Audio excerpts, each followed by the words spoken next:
Sometimes, when we get upset or something bad happens, it is easy to see how previous events led us to feeling or acting a certain way. There is always a link between your current behaviors and your past.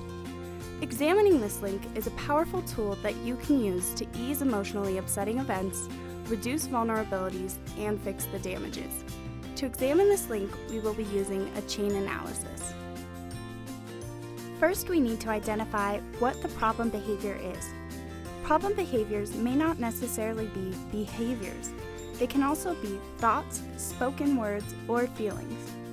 Things like yelling at your kids, feeling anxious, and abusing substances are all examples of problem behaviors. After identifying this, you need to describe in detail exactly what you did, thought, or felt, as well as what you did not do.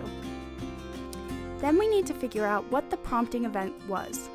This might be something like seeing an ex-partner, having to go to court, or even something small like waking up late for work. Sometimes the event is not obvious. If you have trouble identifying the prompting event, try asking yourself, what happened right before the problem behavior occurred? And why did this happen today as opposed to any other day? Sometimes our chain goes beyond a single day. We could probably create a chain for our whole lives.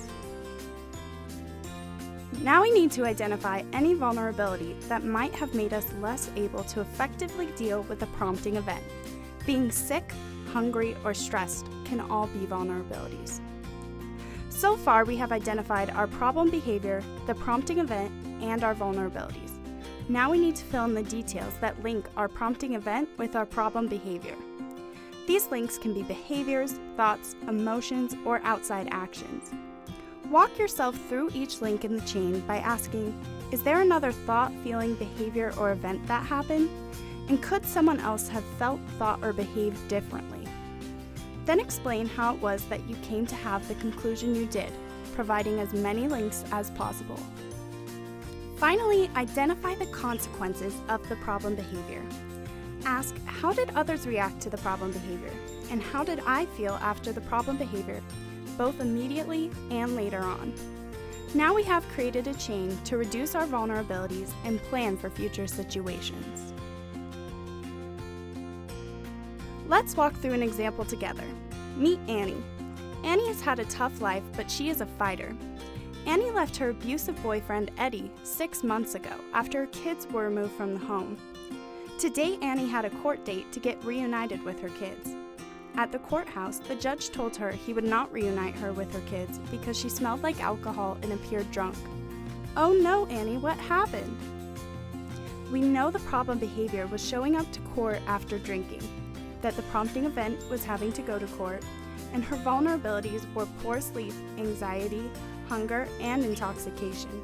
Now we look at the events that link the prompting event with the problem behavior. Remember, links can be behaviors, sensations, thoughts, emotions, or events in the environment. So what happened between waking up and arriving at the courthouse? Annie tells us that she woke up feeling sick to her stomach with anxiety and had thoughts like, I will never get my kids back, and I failed as a mother. These thoughts got her thinking about how bad her childhood was. Annie tried to distract herself from these thoughts by watching TV, but couldn't stop thinking about the past and worrying about the future. She arrived to the courthouse a few hours early. While waiting, she decided to grab a drink at a bar to help calm her nerves.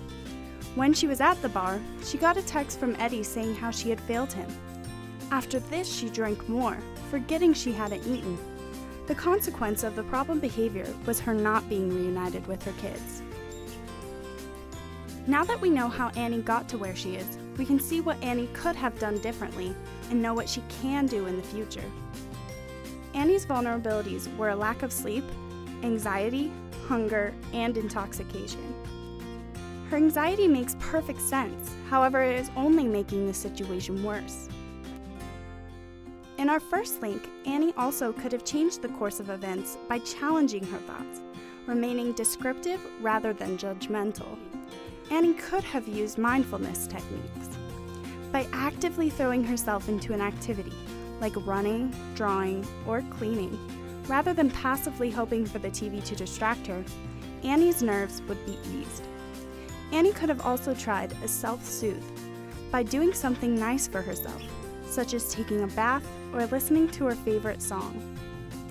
Instead of ordering a drink to calm her nerves, she could have called a supportive friend, the domestic violence hotline, or practiced deep breathing.